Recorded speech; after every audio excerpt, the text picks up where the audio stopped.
தினம்தோறும் விளக்கேற்ற நல்ல எண்ணெய் இதயம் நல்லெண்ணெய். அனைவருக்கும் வணக்கம். இன்று அதாவது ஜூலை மாதம் 12ஆம் தேதி அன்று புதிய தமிழகம் கட்சியின் சார்பாக நானும் என்னுடைய பொதுச் செயலாளர் மிஸ்டர் வி.கே. ஐயர் அவர்களும் இளைஞரணி அமைப்பாளர் பிரகாஷ் அவர்களும் தமிழ்நாடு ஆளுநர் மேதகு திரு ராஜேந்திர விஸ்வநாத் அர்லேக் அவர்களை சந்தித்து மிக முக்கியமான ஒரு மனு ஒன்றை அளித்திருக்கிறேன். தமிழ்நாட்டில் கடந்த ஏப்ரல் மாதம் 23ஆம் தேதி அன்று பொதுத் தேர்தல், சட்டமன்றத்துக்கு பொதுத் தேர்தல் நடைபெற்றது. மே மாதம் 4ஆம் தேதி அன்று தேர்தல் எண்ணிக்கை நடைபெற்று அதில் தமிழ்நாடு அரசியல்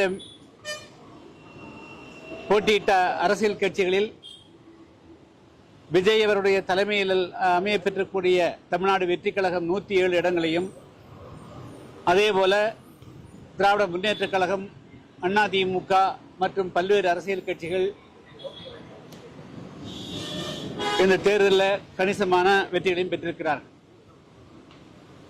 தமிழ்நாட்டில் 234 சட்டமன்ற தொகுதிகளில் சிங்கிள் லார்ஜஸ்ட் பார்ட்டி, தனி பெரும்பான்மையுடன் வெற்றி பெற்றிருக்கக்கூடிய தமிழ்நாடு வெற்றி கழகத்தை, அதனுடைய தலைவர் விஜய் அவர்களை ஆட்சி அமைக்க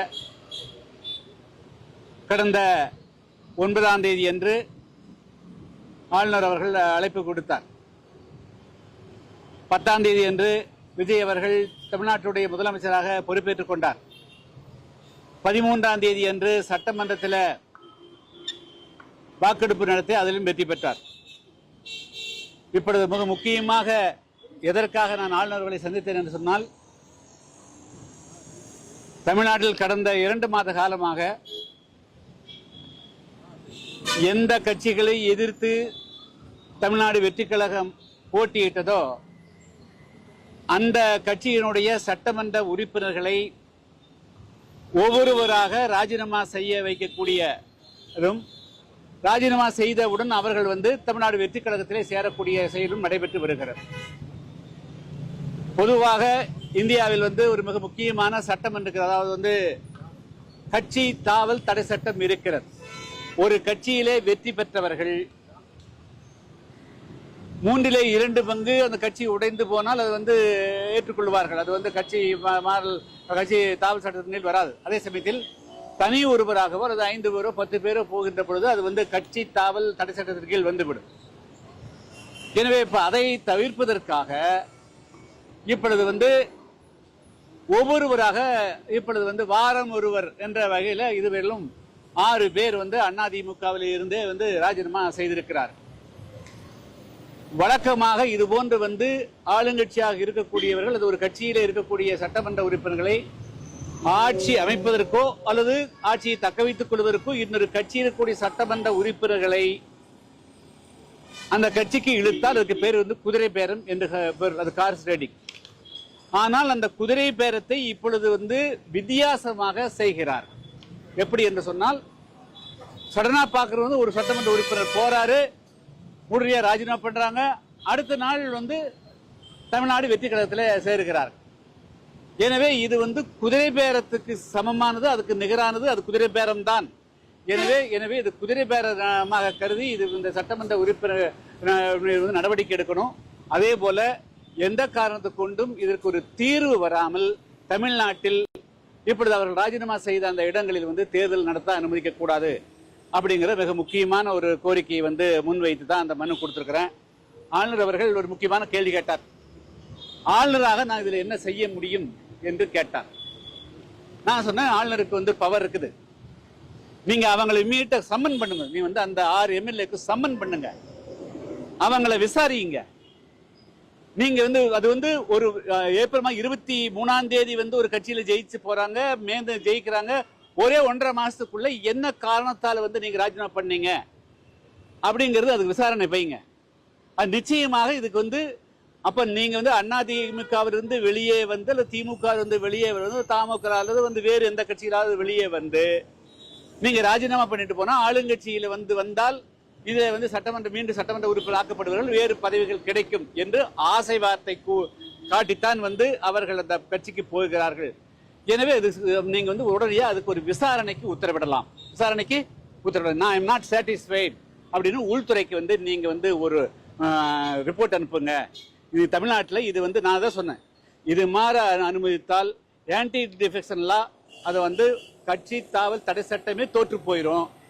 அது செல்லாதபடியாக இந்தியா ஃபுல்லா இது வந்து ஒரு ராங் பிரசிடென்ஸ் ஆயிரும். வார ஒரு சட்டமன்ற உறுப்பினர் வந்து ராஜினாமா பண்ணிட்டு இருந்தா இடைத்தேர்தல் நடத்துறதுக்கு மட்டும்தான் தமிழ்நாடு அரசுக்கு நேரம் இருக்குமே தவிர தமிழ்நாட்டில் தேர்தல் ஆணையத்துக்கு நேரம் இருக்குமே தவிர வளர்ச்சி பணிகள் எதுவும் மேற்கொள்ள முடியாது. எனவே இந்த தவறான ஒரு முன்னுதாரணத்துக்கு நீங்க ஒரு முற்றுப்புள்ளி வைக்கக்கூடிய வகையில உடனடியாக அவர்களை வந்து 6 பேரையும் தனித்தனியாக அழைத்து வந்து விசாரணை செய்யணும். அடுத்தது நீங்க வந்து சம்மன் பண்ணணும். அடுத்தது வந்து 2வது இது குறித்து வந்து நீங்க வந்து மத்திய அரசுடைய உள்துறைக்கு வந்து இது குறித்து ஒரு விசாரணையை வந்து நீங்களே விசாரணை உள்துறையுடைய ஒப்புதலோடு ஒரு விசாரணை ஆணையத்தை வந்து உடனடியாக அமைக்க வேண்டும் அப்படிங்கிற அந்த முக்கியமான சொல்லிக்கிறேன். அதே போல 2 முக்கியமானது வந்து சட்டமன்ற வளாகத்துக்குள்ள அதிகாரம் பெறாதவர்கள் ஜான் ஆரோக்கியசாமி, விஷ்ணு ரெட்டி போன்றவர்கள் எல்லாம் வந்து இருந்துட்டு உள்ள IAS IPS எல்லாம் 30 வருஷம் படிச்சிருக்கக்கூடிய அதிகாரி எல்லாம் இன்னைக்கு ஒரு சாதாரணமான ஒரு சோசியல் மீடியா இன்ஃபுளுசர் கிட்ட போய் ரிப்போர்ட் பண்ற அளவுக்கு வந்து தமிழ்நாடுடைய அரசியலும் அதிகாரம் வந்து கீழே போயிருக்குது. அது மிகப்பெரிய ஆபத்தானது. எனவே அதை தடுத்துறதுக்கு நடவடிக்கை எடுக்கணும் என்ற ஒரு மிக பிரதானமா வந்து இந்த ஹார்ஸ்டடிக் செய்யக்கூடியது. உடனடியாக அந்த எம்எல்ஏக்களை வந்து சம்மன் பண்ணணும், விசாரணைக்கு அழைக்கணும். இவர்களுடைய செயல் வந்து அதாவது சந்தேகத்துக்குரியது. இது வந்து ஹார்ஸ் ட்ரேடிங் தான்.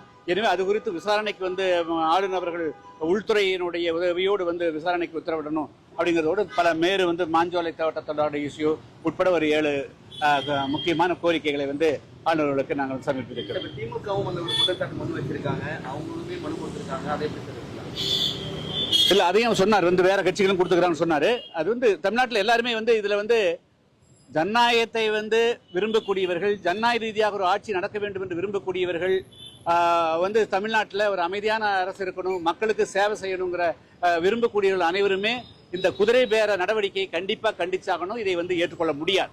இப்பொழுது தமிழ்நாட்டில் பல சட்டமன்ற உறுப்பினர்கள் ராஜினாமா செய்கிறாங்கன்னா அது பகிரங்கமான குதிரை பேர நடவடிக்கை தானே தவிர இது வந்து அவருடைய சொந்த விருப்பத்தில் அவர்கள் ராஜினாமா செய்வதில்லை. அவர்கள் ஆசை வார்த்தை காட்டப்படுகிறார்கள். அவர்கள் வந்து வேறு பதவிகள் ஆதாயத்துக்காக மட்டுமே அவர்களுடைய ராஜினாமா நடைபெறுகிறது. தனிப்பட்ட விஷயத்துல அப்படி வந்து ஆதாயத்துக்காக சேர்ந்தாலும் நாளைக்கு அந்த தொகுதியில வந்து மக்கள் முன்னாடி நிக்க போறது அவங்கதான். அவங்க இதெல்லாம் பத்தி யோசிக்காம தான் இதை பண்ணுவாங்க. நீங்க யோசிக்காம தான் பண்ணாங்க. அதை வந்து அவர்கள் ஆசை வார்த்தை காட்டப்படுறாங்க. வேறு எப்படியோ நீங்க வந்துருங்க, நாங்க ஜெயிக்க வைக்கிறோம்னு சொல்லோ அல்லது ஜெயிக்க முடியலன்னு சொன்னால் நாங்க வேறு பதவி கொடுக்கிறோம் என்று ஏதாவது ஒன்றில்லாமல் வந்து ஒரு சாதாரண ஒரு கவுன்சில் ஆகிறது, ஊராட்சி மன்ற தலைவர் ஆகிறது, ஒரு நகரமன்ற தலைவர், ஒரு பேராட்சி மன்ற தலைவர் ஆகிறது ஒரு மிகப்பெரிய காரியமாக இருப்பது. சட்டமன்ற உறுப்பினருங்கிறது இந்த இந்தியாவில மொத்தமாக வந்து ஒரு மிக முக்கியமான பதவி. ஒரு 2 மாதத்துக்கு முன்பாக பல கோடி ரூபாய் செலவழித்து நீங்க சட்டமன்ற உறுப்பினராக சொல்லக்கூடியவர்கள் என்ன காரணத்திற்காக நீங்க ராஜினாமா பண்ணீங்க? மக்களுக்கு நீங்க பதில் சொல்ல கடமைப்பட்டிருந்தீங்களே. அப்போ ஒவ்வொரு சட்டமன்ற உறுப்பினரும் இதே ஜெயிக்கிறது போறதுன்னு சொன்னா அப்ப மக்களுக்கு வேலை கிடையாதா? இந்திய தேர்தல் ஆணையத்துக்கு வேலை கிடையாதா? அப்ப அந்த பகுதியில் இருக்கிற அரசு அதிகாரிகள் வந்து 3 மாசம் 4 மாசத்துக்கு வேலை எந்த வேலையும் மக்கள் வளர்ச்சி பணிகளை செய்ய மாட்டாங்களே. அப்ப இதுக்குள்ள வேறு ஏதோ ஒரு விஷயம் ஒளிஞ்சிருக்குதுல்ல. அப்ப உள்நோக்கம் இருக்கிறது. இது வெளிப்படையான திறந்த மனப்போடு டிரான்ஸ்பரண்டா நடக்கக்கூடிய காரணம் இல்ல. இதுல வந்து ஆதாயத்துக்காக மட்டும்தான் அவர்கள் அது மாதிரி தூண்டப்பட்டு தான் அவங்க வந்து ராஜினாமா பண்றாங்க. இல்ல இடைக்கால தடை கொடுத்தது வேறு காரணங்களுக்காக. அந்த சட்டமன்ற தொகுதிகளில் தேர்தல் வழக்கு எலெக்ஷனுக்கு வழக்குகள் போட்டிருக்கிறாங்க. அதுக்காக அதை சுட்டி காட்டினாரு. நான் சொன்னேன் இல்ல அது வந்து வேற வழக்கு, அது வந்து எலெக்ஷன் வழக்கு, அது எப்ப வேணா வித்ட்ரா ஆக்கலாம். ஆனா இது வேறு இஷ்யூ இல்ல. அதாவது இது தனி, அது நாங்க யோசிக்கிறோம், அதை வந்து பாப்போங்க. ஆனா ஆளுநரே ஒரு ஹையஸ்ட் அத்தாரிட்டி, தமிழ்நாட்டில் இருக்கக்கூடிய ஆளுநர் அவர்களே ஒரு ஹையஸ்ட் அத்தாரிட்டி. அவர் சம்மன் பண்ணணும், அவர் உள்துறைக்கு எழுதணும், எலெக்ஷன் கமிஷன் எழுதணும், ஒரு ஸ்பெஷல் போட்டு இது 2 வருஷம் 3 வருஷத்துக்கு எலெக்ஷன் இல்லாம பண்ணிட்டு பண்ணா அப்புறம் அதுக்கு பிறகு எல்லாம் உணர்ந்துக்குவாங்கல்ல. ஆளுங்கட்சி என்ன சொல்றாங்க, நாங்க கூப்பிடல அவங்களாதான் வராங்க அப்படின்னு ஆளுங்கட்சி சொல்றாங்க. எப்படிங்க? ஆளுங்கட்சியில் என்ன சொல்றாங்க, நாங்க கூப்பிடல அவங்களாதான் வராங்க, திமுக அதிமுக ஒன்னா சேர்ந்தனாலதான் அவங்க வெளியே வந்தாங்க. இல்ல அதெல்லாம் வந்து அரசியலுங்க. அதாவது தமிழ்நாட்டில் இது வரையிலும் இப்படி நடந்திருக்குதா? நாங்க வந்து அதிமுகவை வந்து இன்னும் 90% எடுத்துருவோம்னு சொல்றதில்ல. அப்புறம் இது அதனுடைய பொருள் என்ன? அதிமுக வாங்க வாங்க வாங்கன்னு சொல்றதும் ஒவ்வொரு வாரம் வார சந்தை சனிக்கிழமை நடத்தி அதிமுக வந்து மற்ற கட்சியில் சேர்க்கறதால இது என்ன பொருள்? தமிழ்நாட்டுடைய அரசியல்ல நாமளும் வந்து 30-40 வருஷமாக வந்து பாக்குறோமே, இந்த மாதிரி வந்து ஒரு அரசியல்ல வந்து ஒரு மோசமான நிலைமை நடந்திருக்குதா? அவங்க சந்தோஷமா ஆட்சியில் இருக்கட்டும். ஆச்சா, மக்களுடைய செல்வாக்கோடு ஏன் இவ்வளவு சந்தேகப்படக்கூடியவங்க மக்கள் செல்வாக்கு இருக்குன்னா அவங்க ராஜினாமா பண்ணிட்டு வந்து மக்கள் சொல்ல கூட வரலாம? ஏன் மற்ற கட்சிகளை கரைக்கிறாங்க? மற்ற கட்சி ஜனநாயகத்தில் வந்து அந்த கட்சிகளை எல்லாம் வந்து கரைக்கிறது வந்து மிகப்பெரிய ஜனநாயக விரோதமான செயல் இல்லையா?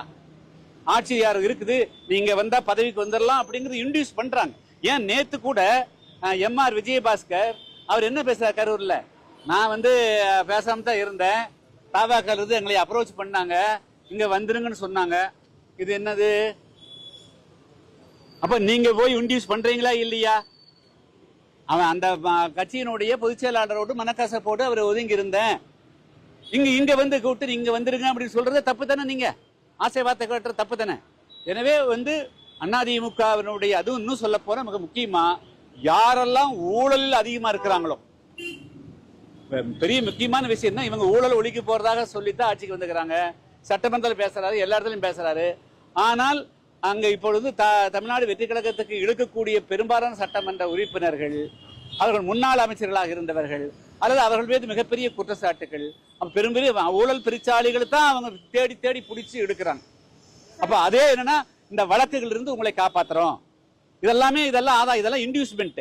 இந்த வழக்கு உங்களுக்கு வந்து வேண்டாம்னு நினைச்சா நீங்க எங்க ஆளுங்கட்சிக்கு வந்துட்டு உங்களுக்கு வழக்கு இருக்காது. அப்ப இதெல்லாம் தான் ஹார்ஸ் ட்ரேடிங், இதெல்லாம் தான் ஆதாயம். இந்த விஷயத்தை தாண்டி முன்னாள் வந்து முதல்வருடைய மேடை பேச்சை நீங்க பார்த்திருப்பீங்க, நிறைய விஷயம். நான் இன்னைக்கு இது போகட்டுங்க, நாளைக்கு வந்து நான் நாளைக்கு மற்ற பேசுறேன். நாளைக்கு இல்ல இன்னைக்கு வந்து ஆளுநர் பெட்டிஷன் கொடுத்து இதுக்குதான் இதுக்குள்ள பின்பறம் இது ஒரு மிகப்பெரிய சக்தி மட்டும் பின்னால் இருப்பது தெரியுதுங்க. ஒரு இந்த வெறும் ஜான் ஆரோக்கியசாமி ஒரு விஷ்ணு பிரசாத் மட்டுமல்ல, இது அவர்களை மிகப்பெரிய ஒரு சக்தி, அது தேசவிரோத சக்தியா அது என்னங்கிறதெல்லாம் வந்து கண்டுபிடிக்கிறதுக்காக அதுக்கு தான் ஆளுநர் அவர்கள் ஒரு விசாரணை கமிஷனை உள்துறையோடு அமைக்கணும்னு சொல்லிட்டு வந்திருக்கிறேன். இல்ல இன்னைக்கு வந்து இது மட்டுமே நம்ம போக்கஸ் பண்ணிடுறோம். ஆமாங்க, அதை வந்து முக்கியமா தேடி பிடிச்சு யாரெல்லாம் வந்து யாரு மேலாம் வழக்குகள் இருக்கிறதோ, நீங்க உங்களுக்கு வழக்குகள் வேண்டாம், உங்களுக்கு ஆளுங்கட்சிக்கு வந்தா தப்பிக்க வச்சிருவோம்னு சொல்லித்தான் எடுக்கிறாங்கன்னு தெரியுது, நல்லா தெளிவா தெரியுது. தங்களை ஊழலுக்கு எதிரானவர்கள் இனிமே கூறுறதுல அர்த்தம் இருக்காங்க. ஊழல் தேடி பிடிச்சு ஊழல்வாதிகளையே சேர்க்கிறாங்க. அவங்க எப்படி வந்து ஊழலுக்கு எதிரான சக்தியாக காட்டிக்கொள்ள முடியும்? ஓகே, நாளைக்கு மேடம். Okay, thank you.